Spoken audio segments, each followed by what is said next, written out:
வணக்கம். ஒரு விமானத்தில் உள்ள பைலட் சாதாரண கிடையாது. தன்னோட உயிரை எந்த நேரத்திலையும் துச்சமாக நினைத்து உயிரை விடக்கூடியவங்க தான் அவங்க பைலட்.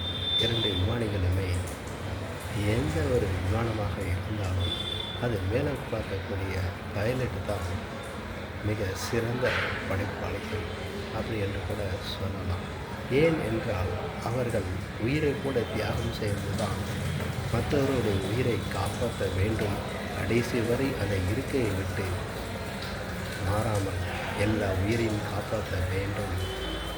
பிளேனை எப்படியாவது ஒரு விபத்துக்குள்ளாத சமயத்தில் கூட எப்படியாவது தரை இறக்கி அவர்களுடைய உயிரை காப்பாற்ற வேண்டும் என்றுதான் எண்ணுகிறார்கள். இது அனைவர்களுக்கும் தெரிய வேண்டும் என்பதற்காகத்தான் இந்த வீடியோவை நான் போடுகிறேன். ஆகவே பைலட்டை யாரும் குறை சொல்ல வேண்டாம் என்று